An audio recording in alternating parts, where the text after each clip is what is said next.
We talk a lot about thought leadership in marketing. Is anyone a little sick of that phrase, right? We kind of suck at it. I'm really sorry to say. Thought leadership is something that has become a term that we're not quite sure what to do with. And so we started to say, okay, well, we have a white paper, right? That's thought leadership. Or we have an ebook. Well, that must be thought leadership too. The truth is that our buying audience is starting to look through this and get, this is not helpful. 14% of executives who make a B2B purchase say that the thought leadership they consume is very good or excellent. I'm not calling you out. I've produced a lot of that mediocre thought leadership in the past. I used to work at a PR firm. The point is, again, we're all commoditizing not only what we do, we're commoditizing the way we do it. We all have access to the same marketing and sales tools.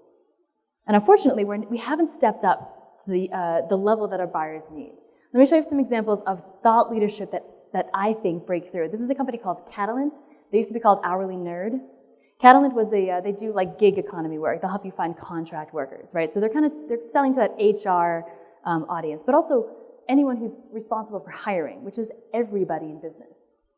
If you go to their website right now, you can actually see their point of view. They make it very explicit on their website. Yeah, they have the products. Yeah, they have the team and but they've got this section that's all about what we believe as a company and where we see the world of work going.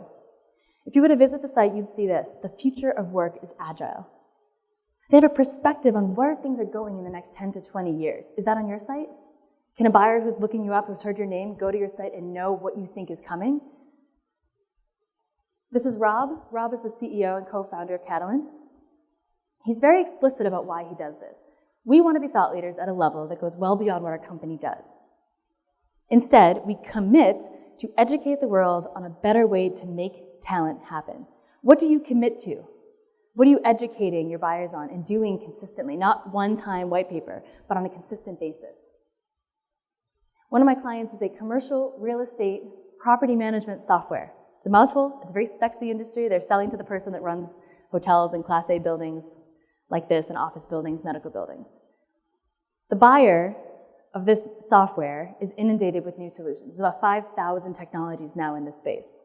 And so this company, which has a 20-year history, is trying to find ways to break through. They've been doing it for longer than anyone. They are the industry thought leaders. They are the ones that know more about the space than anyone else. And so what we did, we put that expertise on display. We did a quick and simple, I'll say quick, it was a 3-month process, research study. We actually surveyed the buying audience, both of customers and non-customers, of this kind of software. Commercial real estate property managers and asset owners. And we asked them to indicate their performance, to indicate their habits. And we actually treated ourselves like we were Forrester, like we were Aberdeen Group, like we were the ones that had to do an industry analyst study. And we put out a study that was the first of its kind, the state of commercial real estate operations. We've all seen these benchmark studies, right? No one had done it in this space before. Shockingly, I know. But we indicated that this original research was just freely available to everyone. We gave it away. There's not an expectation that you're going to get a sales call to learn where you stood. We allow people to assess where they stood up against their peers of this study. And we, of course, offered it as a lead-gated asset. We, of course, generated leads from it. But most importantly, it was used throughout every single marketing channel and sales channel that we could think of. This one research study was the basis for infographics, for a press blitz that got great coverage, for video series. If Tyler's still here, we did some great video that he'd be very proud of. Online ads, blog content. Of course, it was presented on stage at industry events. There was a webinar, there was an interactive assessment. My point is, this was fodder for every channel that we could possibly fill. And it was an excellent way to demonstrate the thought leadership of this company. Someone from Script Pro is here, I believe, right? I commented on your jacket earlier. I'm also going to comment on your excellent use of blog content. So again, I went through this pharmacy Platinum Pages, and I was looking at some of your marketing, and I really loved what I saw from just forward-looking statements, ways to think about the role of a pharmacist. Pharmacist as a care provider, improving the patient experience. You are committing to educating the buyer on something that goes far beyond what your company does, just like Catalent and Rob did. I love that. This is helpful to a buyer. This is marketing that buyers love. Is anyone from RJ Hedges here? Hey guys, you're a good example, don't worry. I hid the logos of the people that I'm calling out. This was great. You had an ad where you offered a free guide and you offered a download. I loved it. Good work. Magic word was used here, how to. Is anyone from Omnicell here? Don't worry, they're also a good example. They have a whole webinar library, an entire library of resources that a buyer can now go to and experience their thought leadership on display. This is the kind of stuff that we need to start doing as marketing standard. Visante, you guys in the room?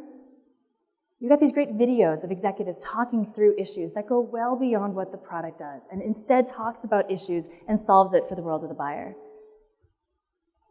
My take on it is that everything is content. Here are just 25 ideas for how to take an idea and a set of expertise and translate it into actual content itself. You can do everything from social graphics all the way down to a research report, to an email newsletter, to a video interview. If you're wondering ideas, and I'll send you these slides too, if you're stuck, come up with something that you guys know better than anyone else in the industry and turn it into content.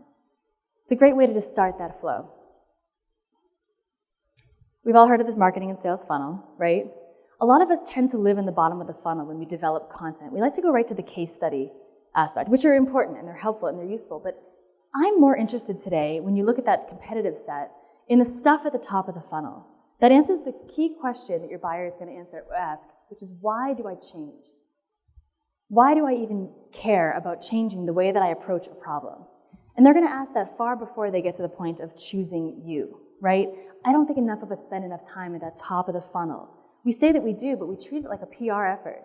This is the core of your business coming to full light, the expertise in your business being shown to the world on a continual basis.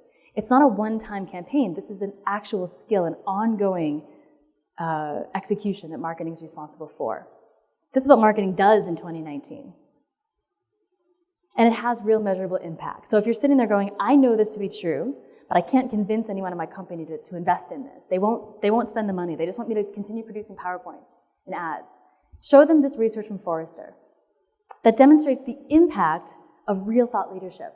You're recognized as an expert. That means that you get more inbound sales inquiries and you're on more of those short lists, that consideration set that I talked about. I think this is the most important. You have philosophically aligned buyers. That means when they're coming to the table, looking to compare you against your competition, they look at the world the way you do. You win that deal every time. You set the tone. You've set the parameters. Of course, differentiation, which leads to higher close rates. And actually, it's proven that buyers will spend more money with a vendor that has articulated a clear vision for the future. They will spend more money with you because you look smart. Organic word of mouth, they're going to share these ideas for you, and all these others.